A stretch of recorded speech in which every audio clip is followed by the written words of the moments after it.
There is a major disconnect between the two worlds right now, and it is shifting, but it's going to take time. It's a world of allopathic medicine and the world of energy medicine. The way I see the future practitioners, healthcare providers in the healing arts will be fluent in both. You cannot neglect the physical body. Your physical body is your vehicle.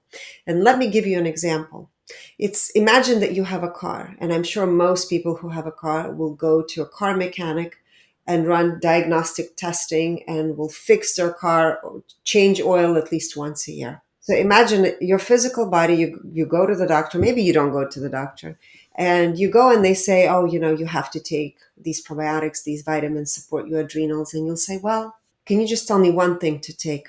Let's say from a natural perspective, or one thing I should cut down in my diet. I don't want to really change anything. So it's the same thing. Actually, people tend to treat their cars better than their physical bodies. You can't go to a mechanic and say, well, can you just change filter in my car, in my AC, but let's not change the oil. I can drive my car that way. Your car is going to die and it's going to break down on the road. So in a way, I would like for you to start thinking about your physical body the same way, whether you go to a traditional doctor or you go to a holistic practitioner. Welcome to the Mindful Injury Recovery Talks with Dr. Maya Novak. Your host is a mindful healing expert and the author of the book, Heal Beyond Expectations. And this show is here to give you the extra resources you need when healing from any physical trauma. Tune in to today's episode to get inspired and empowered. And before we start, here's a little known fact about Dr. Maya. So far, she's swum with whale sharks, nurse sharks, and bull sharks.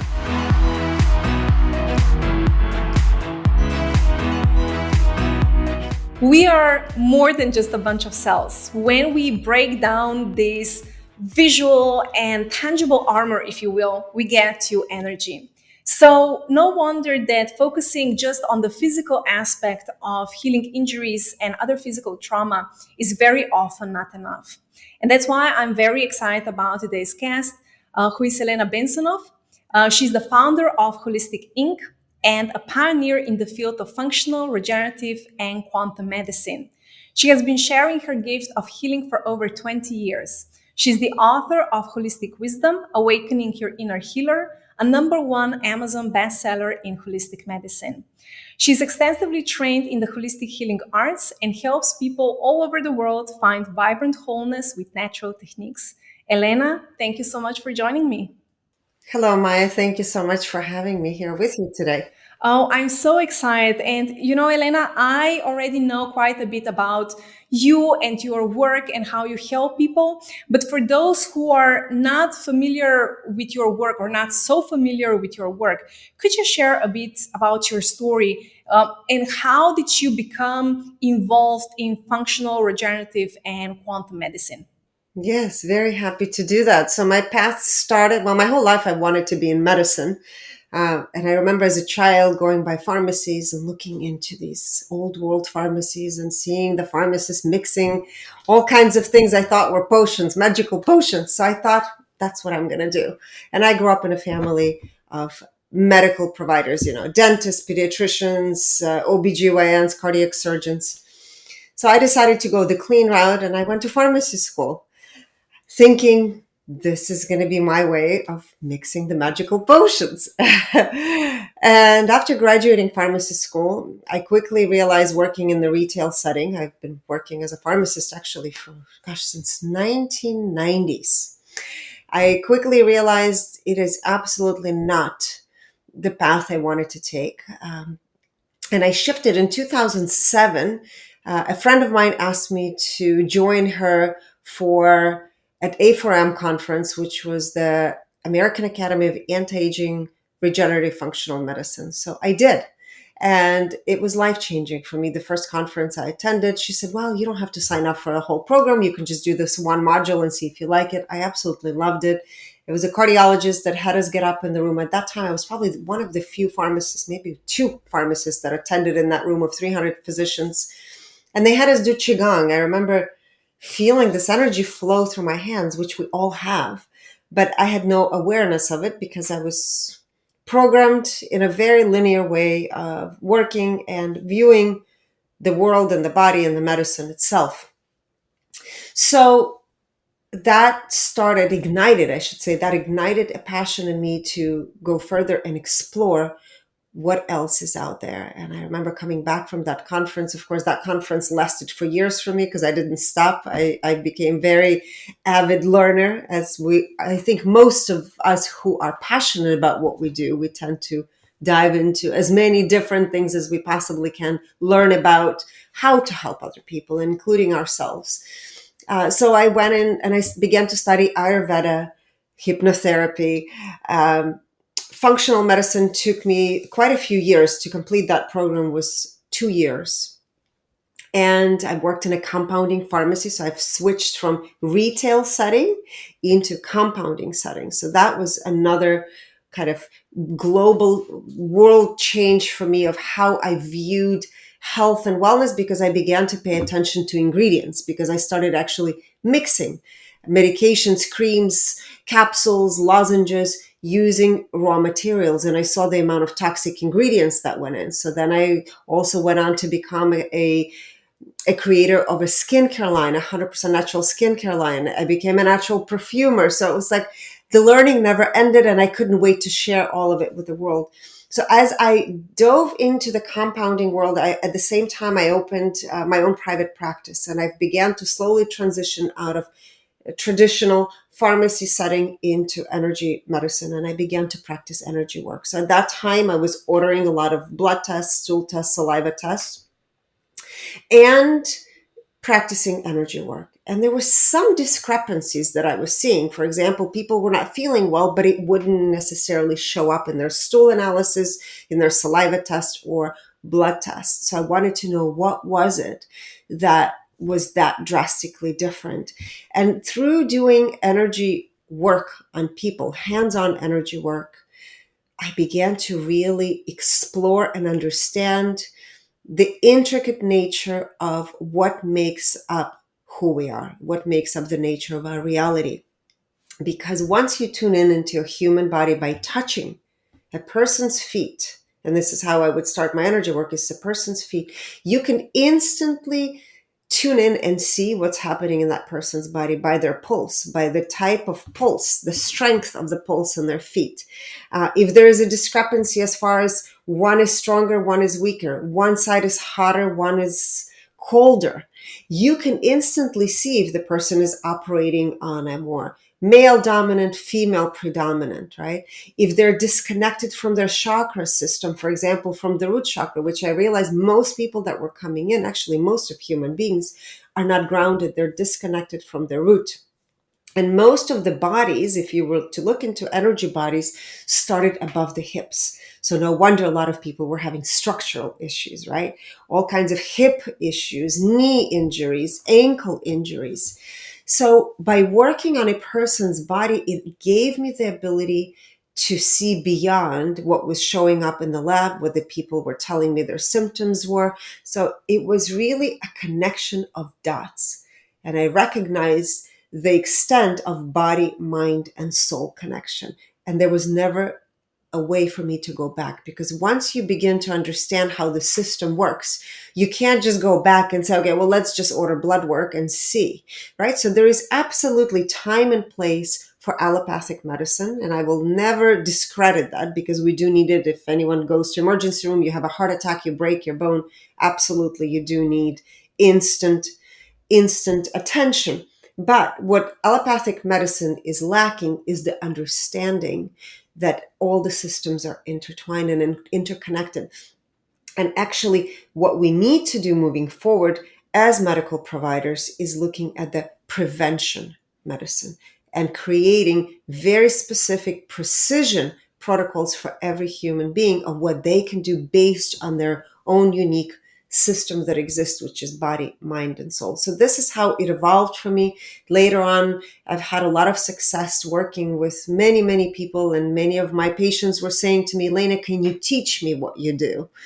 So, of course, 2 years ago, I made a decision to open Holistic Quantum Healer School. And this is where medical providers or anyone who just wants to learn how to help themselves, their family members, they come and learn all the different tools, diagnostic tools, energy medicine tools, and how to help themselves, and also how to uplevel their own private practice to see what is happening in that person's system at the very root.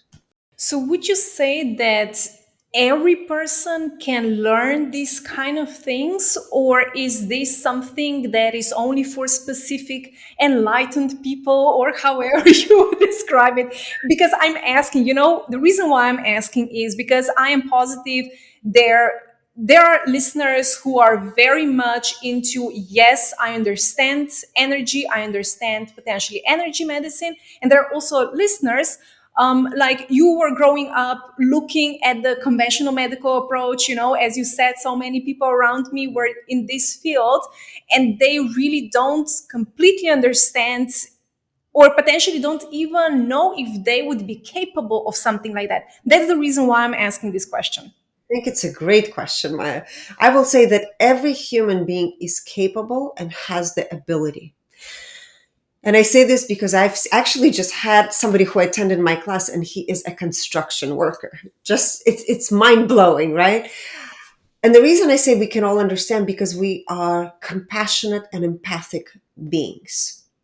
So if you can tune in, it's sort of like knowing the difference between what hot and cold feels like. It will be the same thing. And it's all about training yourself to feel, to know how to interpret what you're feeling, and then the process of trusting it. And I've broken it down into such simple steps. You literally sit down and wait until you feel the pulse. If you don't feel the pulse, there's a way you guide a person until that pulse is activated. And then you can tune in and say, oh, the right foot is weaker pulse, left is stronger. What does that mean? It means if the left is stronger, let's say they're operating more on the feminine, right? And the masculine is weak. So there's absolutely charts and 1, 2, 3, 4, 5, however 100 steps, you're absolutely learning every step.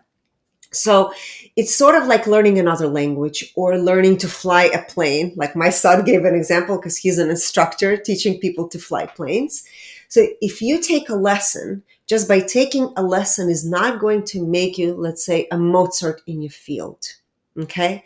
Or just by having piano doesn't make you a Mozart just by sitting in your house. But by practicing, you can become really good at what you do. So it's as simple as that. And it's for those people that I would say that have a calling to help other people, to really want to understand their own system, and those of us that want to help other people as well. So yes, it can be learned by anyone if this is something that you feel passionate about. Yeah, this is great description. And the reason what you just said in the last few seconds, this is exactly the reason why on this podcast we have hands-on work. So that we can really start doing something, not just listening and then 5 minutes later we forget about what we heard. So this is actually what we need. We need to start practicing what we are learning in everyday life. And the other thing that popped into my mind while you were talking is, you said, well, we just have to learn how to tune in and how to listen and how to connect with that energy and with ourselves. And I so agree with you. And I think that this really, we have to make conscious steps in that regard because we are bombarded with so many things every single day. And from the outside, we are getting so many information that it's hard then to listen to the energy or to tune into the energy. Would you say that that's true? Or do you have any tricks how people actually start tuning into energy without having to push aside some of the things from the outside world? Yes. Well, I would say outside world is a distraction and it's there always. So it's important to recognize that in order to really hear what the body has to say is learning to give yourself space to disconnect from everything else. And if it means for you, maybe starting with 5 to 10 minutes a day of just sitting with yourself and allowing yourself to tune in into your own body. And we can actually maybe even do this practice now. And would you like to do that? Absolutely, Just to see please. what the body says. Yeah. So It could be done, by the way, if you're driving, make sure you stop your car. You don't want to be driving and tuning into your body. So park your car. If you're at home, you can just sit or you can lay down. And it's as simple as, first of all, taking a few simple breaths. So by inhaling and exhaling. And again, inhale and exhale. And as you inhale, also just recognize that we store a lot of tension, a lot of stress in our facial muscles, in our jaw, in our neck. So also just release this tension, let go. Inhale and let everything be loose in your body, because this tension that we have, right, ends up being anxiety and stress in the body. So exhale. Now, one of the most important things to recognize is, since we operate so much on the mental plane, and in this anxious state, it's important to connect to this planet Earth, because the planet has very healing vibrational frequencies for us. And when we're in a state of coherence, which is our mind and our heart are in a state of coherence, we go into the absolute coherence with the planet Earth. So inhale and visualize roots coming down from your tailbone and your feet into the very center of the earth. Exhale and feel the connection deep into the earth. And bring this beautiful red energy, red orange energy in the form of fire, you can imagine, up through your feet, all the way into your hips. And just breathe through it. And now visualize beautiful white golden light connecting you from the heaven above and running this beautiful white golden light through your entire body. Perhaps you'll feel tingling above your head, and let that go and flow like honey, flowing gently through your body and outside of your body. And visualize it flowing through your hands, through your fingertips, illuminating every organ, all the way out through your feet. So you've just made a connection between heaven and earth, which is what you are. You're a torus field connecting both. And now check in with yourself. Tune in and see how your body feels. Perhaps you feel tension somewhere. Don't judge it, just sit with it. And allow for the emotion to reveal itself to you. Oftentimes, stagnations in the body show up as emotions. They'll show up as colors. So just sit with it and see. And if nothing shows up, maybe it's mentally a color. You'll just know what that color is. Just sit with it for a moment. Oftentimes people feel anxiety or pressure in their chest, in their abdomen. So just breathe into that space. And one of the easiest exercises that I love to do is visualize a beautiful bubble, a beautiful clear spheric bubble coming from the outside, and bring it towards your area that requires attention, right? Where you feel this discomfort, perhaps a color or an emotion, and put it inside this beautiful white bubble. Take a deep breath in. Inhale, exhale, and let this bubble kind of go out into the field. As you inhale, exhale, and it goes further and further away. Again, inhale and exhale. And exhale until you no longer see it. And now tune into that place again, the space where you had felt the discomfort, perhaps blocked emotion, or emotion that required your attention, the color, and see if you notice a change, a shift in the energy.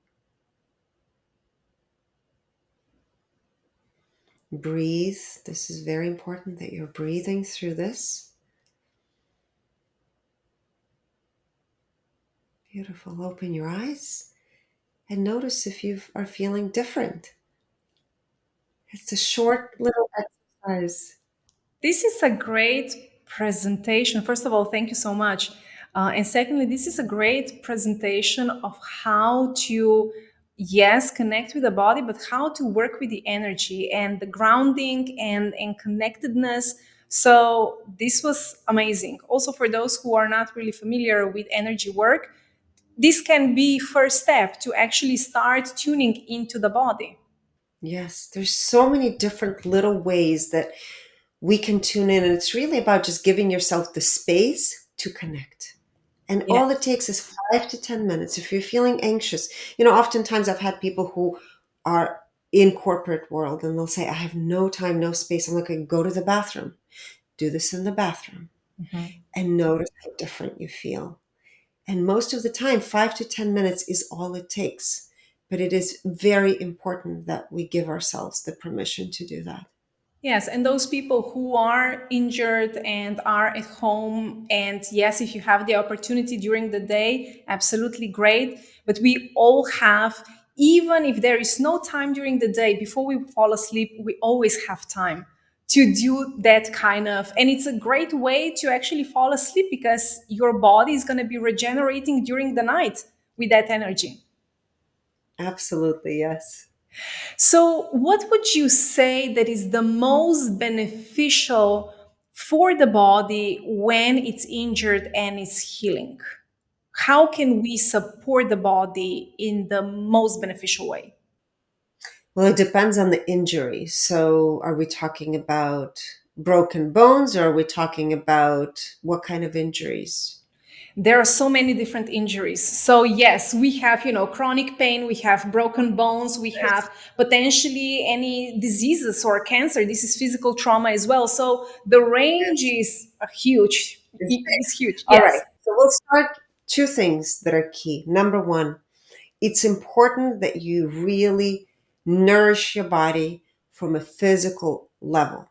What does that mean? That means you go through and take sort of create an evaluation of everything that you consume on a daily basis, okay?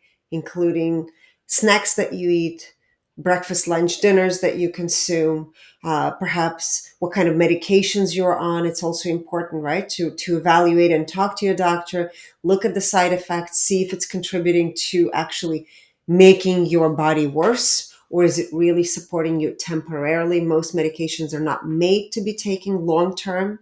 It's important that your gut health is supported. As we age, our good bacteria decreases over time. In fact, we have between 30, do you know how much bacteria we have in our GI? Trillions. Yes, between 30 and 300 trillion bacteria, 126 different species. As we age, that declines.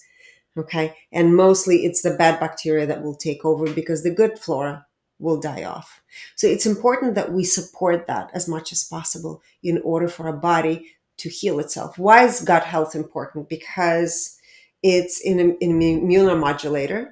Okay. So gut, all the bacteria are part of immunomodulation. So it's responsible for your immune system, which is part of recovery.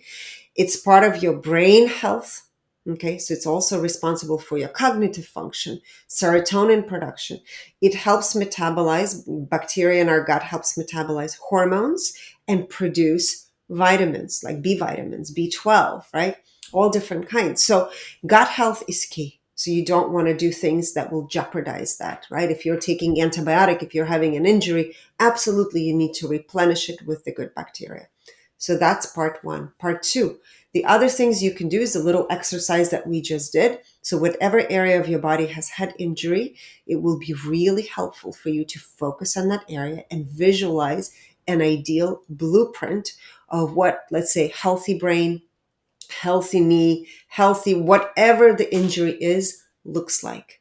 And maybe for some of you initially, it might be really challenging, which I know for many people initially it is to visualize it in your mind. So what I would recommend is looking on the computer, maybe even ordering a little pamphlet of whatever that injury is, whatever that organ is, and practice just looking at it. And when you look at it, for example, from a physical perspective, you can actually visualize that inside of you. using your mind's eye to connect and see yourself in that absolutely healthy state. And I love using white golden light because I think that's part of the healing itself. So you can visualize your ideal blueprint and make it merge with whatever is happening in your physical body. So you allow for your system to heal itself. Yes, I could not agree more.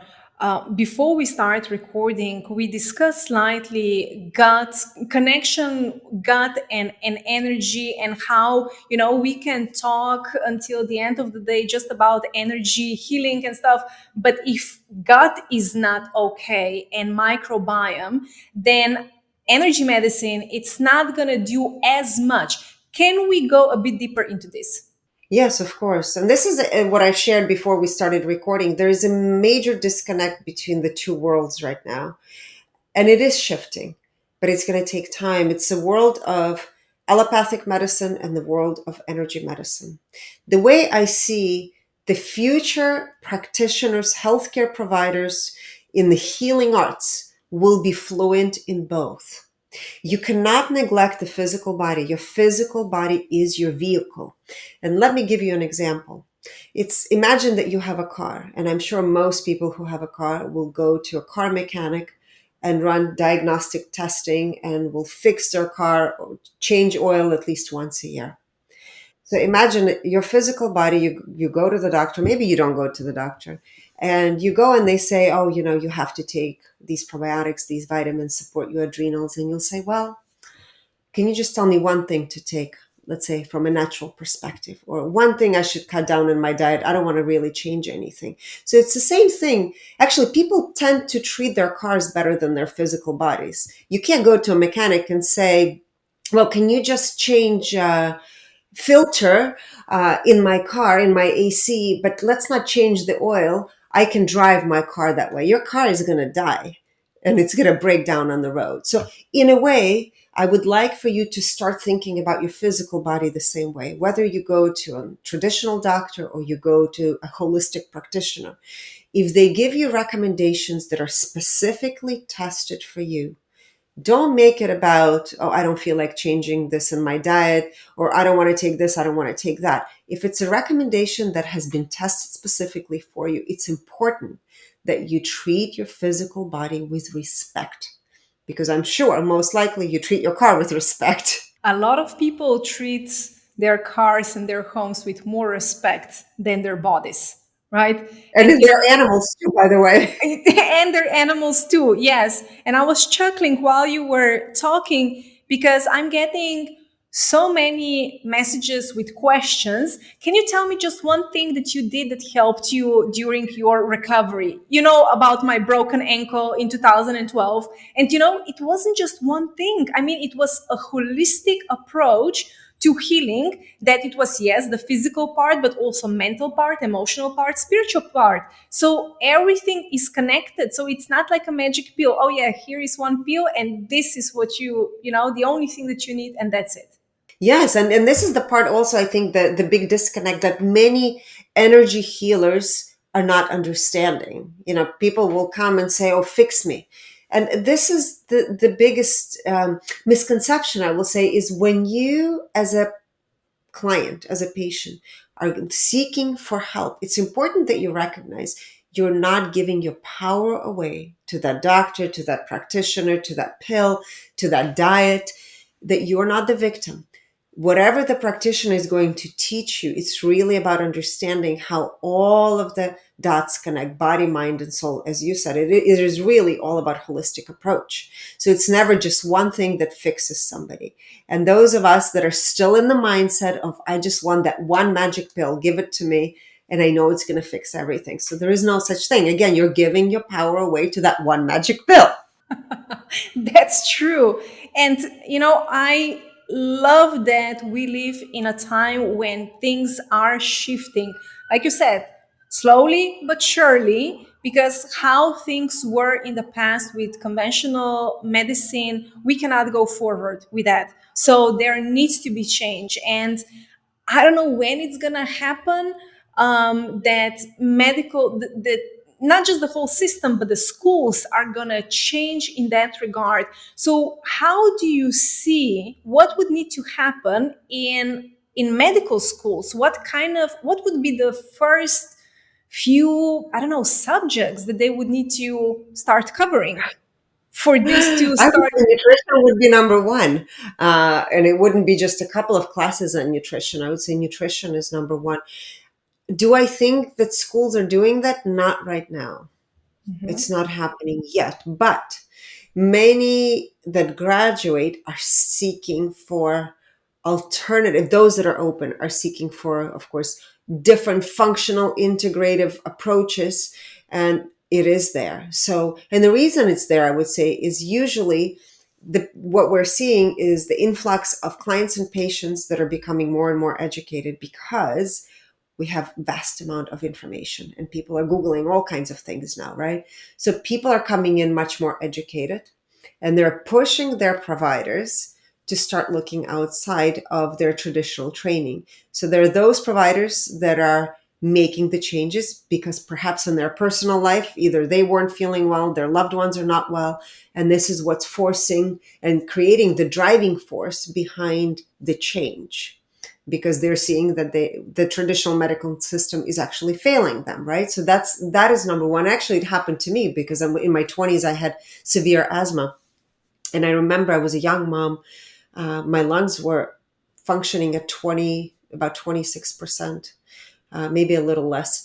I couldn't take an inhale or exhale. I remember having to find a pulmonologist. I went in and he said, "Oh, you're going to be on 6 medications for the rest of your life."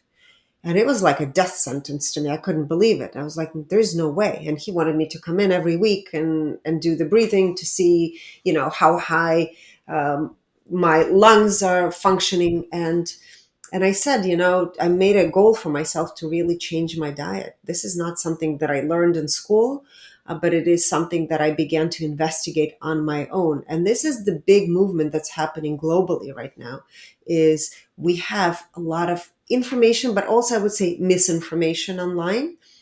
And it is important to, of course, when you look things up, to really have validated data behind it. There is data now that's coming out, and find the right kind of practitioners that are going to support your journey. So not just anybody, you have to really have enough testimonials and talk to perhaps some of the patients and clients that have gone through that process, whatever that process might be for people, whether it's severe injuries, asthma, chronic, all kinds of chronic conditions. And again, every condition is different, and every patient's recovery is different depending on how much they take or they participate in the outcome of how they want to feel.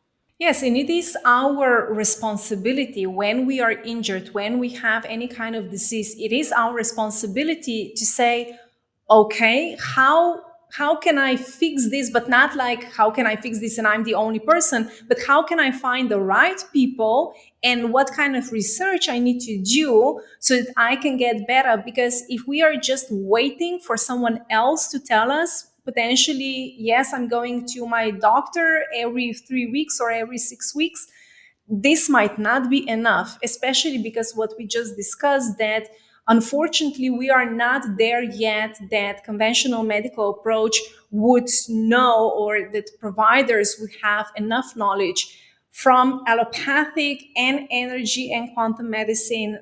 So we really have to take that responsibility and say, okay, I'm doing it.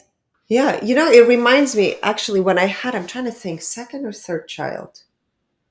I can't remember if it was after my second or third son. I have 4 kids. I had severe back issues, like severe, horrible, horrible hip and back pain, and especially during my pregnancies. And I remember going to this chiropractor, and he said, "Oh no, you shouldn't have any more kids, and you need to come and see me 3 times a week." And I actually believed that because I thought that was an alternative approach. And little did I know, it was actually horrific that I was going in that many times a week, until I found there's something that's called upper cervical adjustment. Do you know what that is? Upper cervical. It's Please actually, there's a explain. clinic. Yeah, there's a clinic in St. Petersburg, Florida. It's called the Pierce Clinic. They were the pioneers in 1970s that created the system where they adjust the atlas but they don't touch and crack your neck. It's actually a mathematical calculation of the angle using the vibrational frequency, sound wave, to adjust your atlas. And that was life changing for me. I probably go now maybe once a year just to check to make sure it's staying in, versus years ago I was going 3 times a week and I was having horrific pain in my back. So again, there's different types of energy providers. It's important that you understand, if somebody tells you you have to go see them 3 4 times a week, constantly you're there, this is also not okay. I so agree, and thank you so much for opening up this topic, because my approach to any kind of healing, and when I work with a private client, I have usually 3 months. We have a package, and mostly in those 3 months, we do so much work that the client doesn't need me anymore. So for me, I don't want to have a client for a year or 2 years or 10 years, because then I'm not doing my job. So those providers who are just, hooking clients on and not telling them, okay, so the end is here and then we're going to reevaluate it again. I don't know. I mean, maybe I'm here a bit too, I don't know how to describe this, but yeah, that's also my opinion. Yes, I think it's fine to go for a check-in once in a while, but to chronically having to go in nonstop, and for me, that I went through that cycle myself, thinking that I was doing something really good. Yes, Yeah. absolutely. May I ask you, since you mentioned this horrible back pain that you had, and this journey, what was the hardest thing for you at that time? Not so much potentially physically, but emotionally and mentally. Because here is also something that we do not talk enough about: how Mhm. physical challenges, how injuries are affecting our souls, our mind, our emotions, emotional state, our spiritual state. Can you share a bit about this, if you Yeah, remember? of course. Looking back, I could share. When I was in it, I didn't know. What I've realized over the years, actually, that most people who are in unfulfilling, unhappy relationships will have back issues. So until I got out of that, that was also one of the reasons my back issue disappeared. I didn't realize it until I started seeing the same pattern in my clients and my patients. So it's really, I would say, an invitation, a red flag of something in your life that is not working, that needs to be addressed. But when it's suppressed, it goes somewhere in our physical system. So when you suppress emotions, suppress, I would say, anger, resentment, whatever that might be, it is stored somewhere in our tissues and our cells. So I didn't see it with clarity. I didn't know what it was. I knew I was unhappy, but I didn't know that's what was impacting my back pain until I got out. So there you go. Body always talks to us. It's always Yes. some is communicating with us. But how we were brought up is, when something is physically wrong with you, you go to a health provider and they will tell you what to do. And very often this is either medication or surgery. So it's again just the physical thing, not looking into other areas of life, what you just described. So thank you for sharing your story. Yes. You're welcome. Yeah. So, talking about energy medicine and quantum medicine, is there a difference or is this the same? I think there is a difference. The way that I define energy medicine, it could be a subgroup. Energy medicine is subgroup of quantum. The way I see quantum medicine is really also being able to read a person's biofield. Biofield is the record of all of the information that exists, whether it's past, present, or future potential outcomes. So this is something that I started working on and designing as part of my system. I would say 2018, it became much more clear. Okay. So it's the same way you can do applied kinesiology. You're using applied kinesiology. There's different methods. There's specific method that I use using different meridian systems and acupuncture points to test person's organ systems. So you're testing things kind of in the biofield. And then there's this whole other field which is also related to using scalar waves to test a person using their photograph. This is another aspect that I incorporated in my practice going back to 2018, 2017. And from that perspective, you can actually read pretty much everything about the person. Right now, we can look at over 140,000 things related to whether it's your DNA, your organs, your meridian systems, your cells, your microbiome, whatever it might be. So moving forward, I see that medicine, I don't know when, but I know that this is where it's shifting to, is going to be a combination of understanding how to read the field, which biofield, if you think about it, it's a record keeper of space-time continuum, which is very much related to our gravitational universe, right? Outside of the space-time continuum, there's other things, other forces that are involved. So, and based, I remember Stephen Hawkins, the very famous physicist who passed away, he also proved a theory that actually when a black hole, it doesn't die, but before the information collapses, right, the space-time continuum collapses, it gets recorded in what is called event horizon. So again, he showed that all the information always exists. You cannot erase it.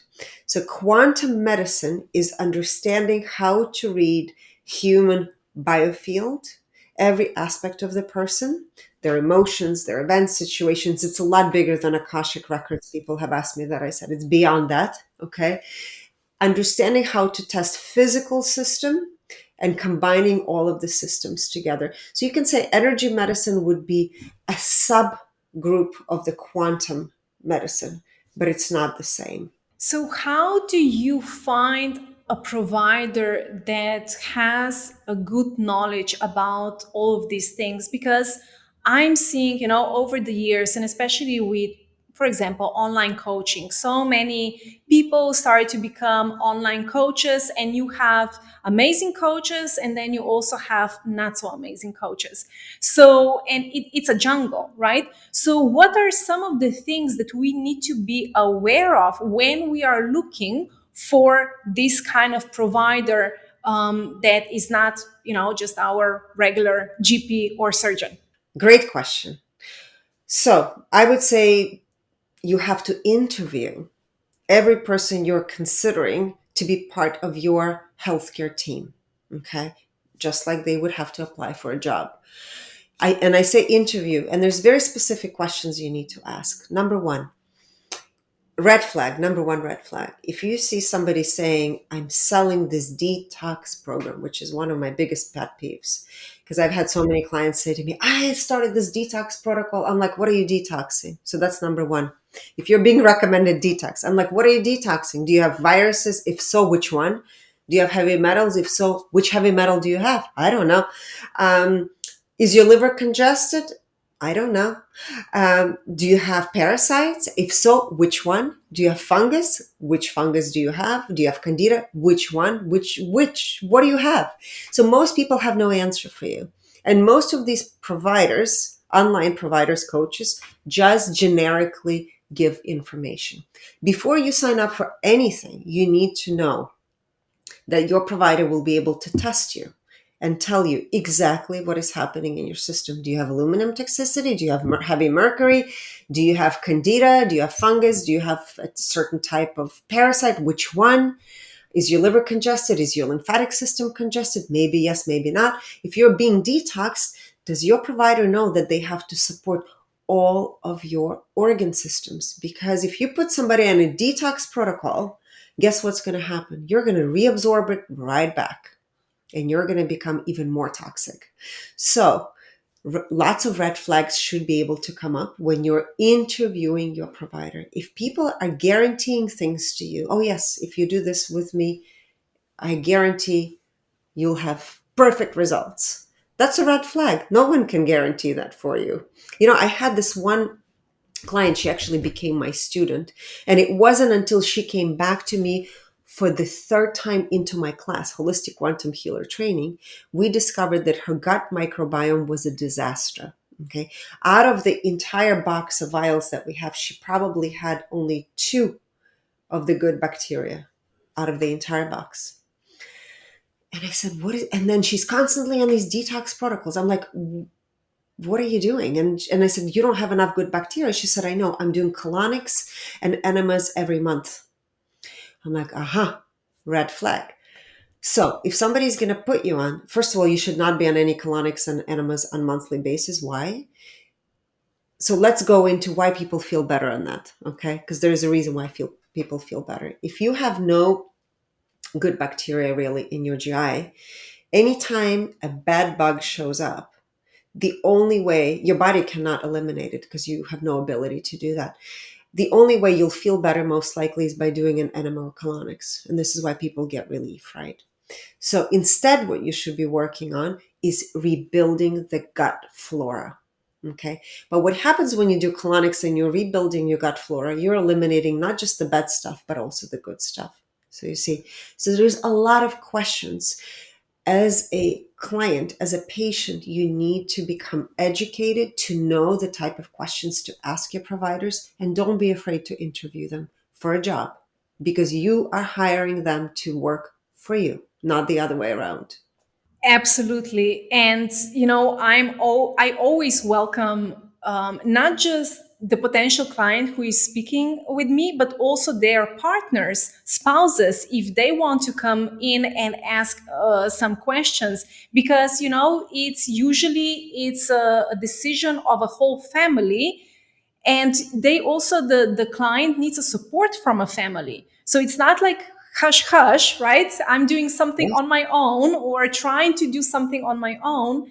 And the other thing what you said, and I love that you said it, don't be afraid to ask questions, because if a person doesn't want to answer those questions, that's a red flag, right? Yes. So it's, yeah, here is a program, just sign up and everything is going to be pitch perfect.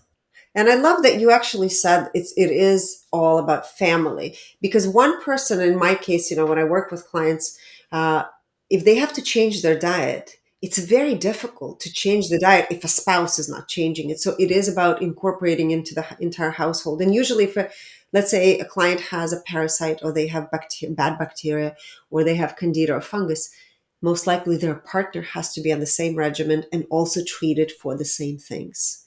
So yes, it is an entire family has to be involved, and absolutely, it's support for the family. So let me ask you this, because what you just said, I think that people also have questioned why partner. So if I'm taking care of my body, why does partner needs to do that as well? Is there a possibility of Yes. transmitting, or what is happening? Yes. Sorry, I didn't clarify that. Absolutely. So yes, if you have parasites, bacteria, candida, fungus, it will be transmitted through bodily fluids. So therefore, that needs to be addressed. The whole family needs to cooperate. And what you said, the partner or spouse, they need to be on board, especially when we have injuries, when a person is incapable of moving around, any type of surgery, broken leg bones or hips or spine or something like that, you actually need someone to take care of you or help you. So you cannot stand in your kitchen and cook and, take care of yourself. So that's why it's necessary to have the support system in your home, or if the family is not completely on board, friends who can help you, and such. Yes. Yeah. Good. I mean, we covered a lot of things. Now, the last thing that you mentioned is foods and gut health. What are some of the things? And the reason why I'm asking this question is when we have an accident, or when a pain starts from nowhere, even though we know that there is no such thing out of nowhere, we a lot of times we have those cravings, or we try to self-medicate with different kind of comfort foods, let's call it that way. Now, the best thing is to have clean diet, but then the emotional and mental state doesn't support that. Now, can we talk about this? First of all, what are some of the things that we need to cut out and what do we need to introduce? And the other thing, how do we take care of those cravings and comfort food? Mm. So cravings come from different places. Number one will be major gut dysbiosis. So if you have major cravings, guess what's craving or who's craving? The bacteria, the candida, and fungus are craving. So you're not really craving, you're not in charge. So you need to make sure you silence that. So by silencing that, I mean eliminating sugar, dairy, alcohol from your diet, because that is what fuels and makes those bed bugs expand. So those are the most important things to eliminate. Of course, artificial sweeteners. The reason people feel better on sugar, it gives you a high, a really high, and then you crash. But what is happening during injuries usually is there is a massive, because of the amount of stress, there's something that's called adrenal fatigue. So, right, you have this cortisol crash. And during that time, what fuels or what makes you feel better from moments of like having this high cortisol is having sugary things or dairy things or simple carbohydrates like your pastas and things like that. That will make you feel like you have energy, and then you'll crash. So energy drinks will be a big no-no as well. So supporting the gut, and to substitute, what would you substitute with? I would say, first of all, take a really great probiotic to make sure that you are restoring the good bacteria. If you've had an injury, you have to be on antibiotics, especially you need to be on probiotics. And I would say double and quadruple the amount of probiotics you take. So that's that. And then also taking fermented prebiotic foods. And that would be your kimchi, sauerkraut, sour pickles. Those are great. You can incorporate that with your breakfast, lunch, dinner. I actually incorporate it at least twice a day to help support the digestion. And when you are supporting your digestion, what you're doing is you're decreasing the inflammation. So you're giving your body an opportunity to heal. In regards to probiotics, do you have any tips in that regard? The reason why I'm asking this is a lot of probiotics that are just sitting on shelves are dead. So they are not Yes. actually helping us. Any Yes. advice in that regard? Yes, there is one company that I've discovered, actually two, but one I love. Recently, I've changed my entire school classes. Everybody has to take it now. Um, it's called Protren Trio, Protren, and the probiotic. It's protren.com. Protren Trio is the probiotic. They have actually several. It's a lady who started this company, I don't know, over 50 years ago. She is the first, was a pioneer who brought probiotics into the United States. I know they have offices all around the world. So people who live in Germany and the UK, you guys can look it up too on that website. It is live bacteria, so you need certain dosage for that. But yes, that's one of the great probiotics that I have people start on. The other thing to remember with probiotics, many of them, or many pills, supplement companies, since it's not regulated, especially in the United States, they have silicone dioxide. Silicone dioxide is an additive. It actually destroys bifidobacteria. So you want to stay away from products that contain a lot of excipients that will destroy the very thing they're doing. So that will be my advice for probiotics. So, in regards to this dioxide, Silicone dioxide, yeah, yeah, silicon dioxide, is this only in probiotics or everywhere, are everywhere. Vitamin D, all the multivitamins, it's in most products you can find it.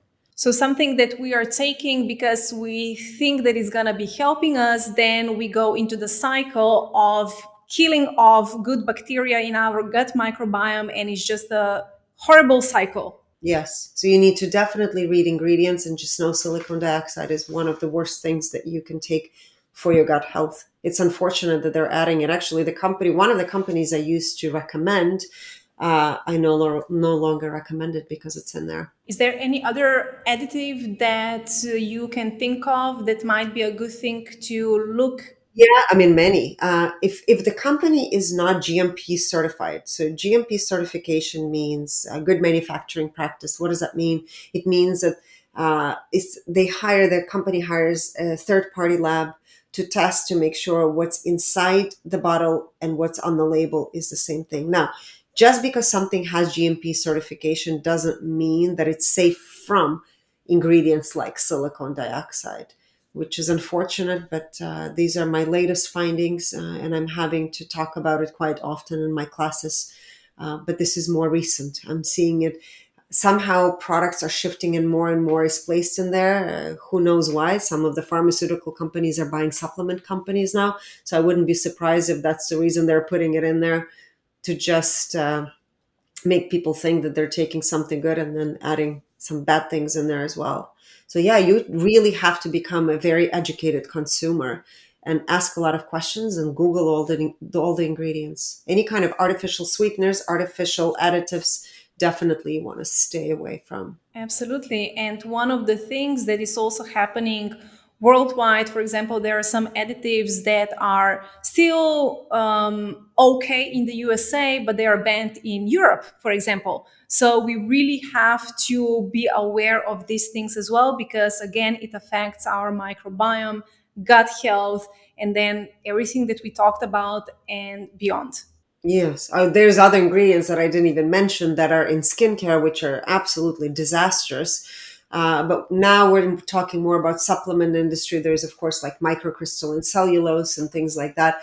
A lot of times they add, you'll see like whey, a lot of protein powders. I would say a lot of people stay on them. It's a disaster for your GI. Stay away from protein powders. Not a good idea. You want to eat whole foods. And that's really the key to healthy digestion, health and recovery during injuries, and just longevity. If you look at the population of blue zone, people living in blue zone, right? You've seen some of those Mediterranean communities along the Mediterranean. They don't eat, they don't drink protein shakes. They eat a very clean diet. They cook their own meals. They walk a lot. So it's a different mindset, and they are actually showing us to majority of human population in industrialized age of how to really live their life, how to live your life and be healthy. It's not just about living your life just to live it, but you want to make sure that you have a fulfilling, happy, joyous life on a daily basis and staying healthy. Most of them don't even have heart disease and they're well into their 90s.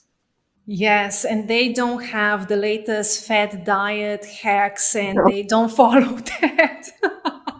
Exactly. Do you have any advice in that regard? So, all these diet hacks and how to hack your immune system and gut health and sleep patterns and longevity, what are your thoughts on hacks? So my thought on hack is the heck with the hack. I would say everything has to be customized and individualized. I don't believe in any diets. I actually believe in eating food and eating food that is the right food for you, right? So again, we can talk about some people can be sensitive or allergic to certain foods. Absolutely. That's why we cannot say, this is the diet, this is the detox protocol. And again, it all goes back to what is contributing to this imbalance in your digestion to make you that sensitive, right? So it's first step number one is addressing your GI and seeing what is lacking, or perhaps there's too much of candida, or maybe there's parasites. So testing all of those things, balancing your gut, and then creating a diet plan that is related to you, that is customized and personalized to you. So as far as diets, I'm not into any diets or into any hacks. And it's really about personalization. There is no cookie cutter approach. I mean, we can have some general ideas about what is good for human beings in every aspect, whether this is diet or emotional health or mental health, but it's really about personalization and having people in your corner who are taking you as an individual, not as a number. Oh, here it goes, right? It's a very kind of masculine, the hacks are very masculine driven, but what we need to understand is we're both energies, masculine and feminine, and actually intuition and listening to our bodies is a very feminine part, feminine essence of who we are. And the very core of this hack industry is very masculine energy driven and it's logic driven, which is absolutely opposite of the energy medicine and who we are as human beings. Yes, you can read and research, and this is where your masculine energy comes in. But when it comes to what you need on an individual basis, you do need the feminine essence, which is all about healing. Healing is feminine. It's not about being masculine and rigid and cookie cutter. This is great insight because conventional medical approach to treating physical trauma injuries is very masculine. And what you said, healing is very feminine. So it's very important that we do have this holistic approach because otherwise we are just doing everything in the masculine energy. And I'm finding that, especially for women, this is not the best way. I mean, it's also for men, of course, but women being all the time in this masculine energy, working, and then healing with conventional medical approach. And, it's really important what you just said. So thank you for this insight. You're welcome. So we talked about a lot of things. Now, I would like to ask you, what would be your number one advice that you would give someone who is injured? Maybe something that you already said, or maybe something completely new. What is your number one advice? Oh gosh. There's several advices. Number one would be to slow down and give yourself 5 to 10 minute exercise that we did earlier. Number two, get outside and get sunshine. Sunshine is key to recovery as well. And actually, the interesting thing is, do you know where melatonin is made? Okay, so most people think we make melatonin. Probably 5% or less is made in our brain. Actually, our mitochondria makes melatonin, but it's made by being exposed to the sunlight. So it's important to also, for recovery, to have good night's sleep, is to go outside. So first thing in the morning, make sure you take your glasses off and you just look at the sun. First thing, during sunrise, sunset, do the same thing.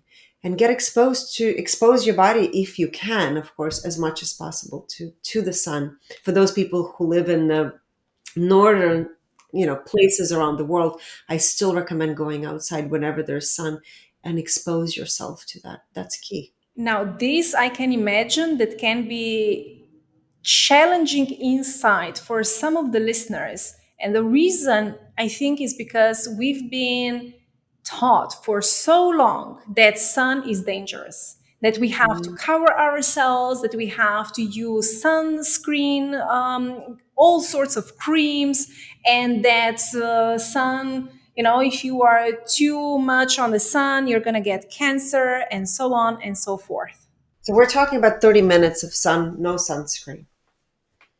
And actually, most people who are using sunscreen are very low in vitamin D. So I would recommend checking the vitamin D level.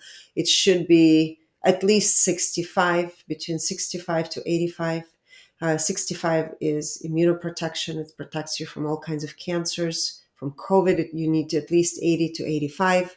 Of course, good gut bacteria as well. So 30 minutes a day, I would say there's no harm to it. First morning sun, before the sun sets, no harm. You do not need to put anything to protect your skin.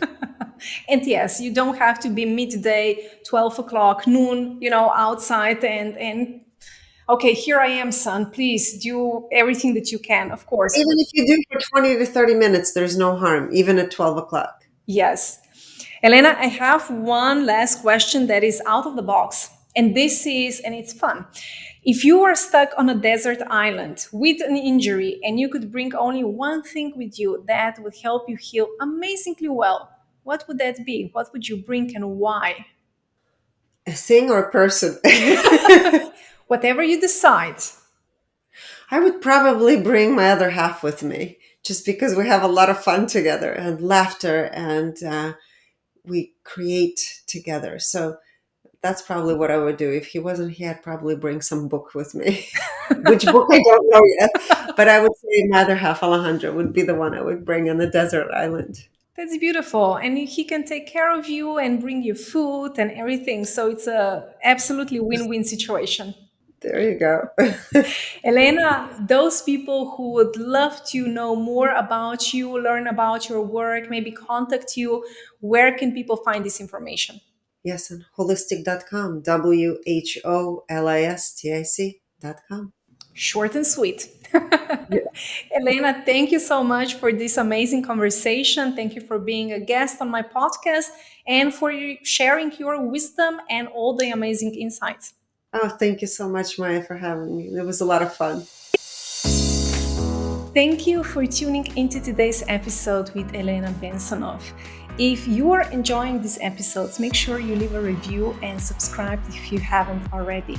The Mindful Injury Recovery Talks are available on Spotify, Apple, iHeartRadio, Podcast Addict, and many other major streaming platforms. Also, visit my website to access show notes, links, transcript, and video of today's conversation.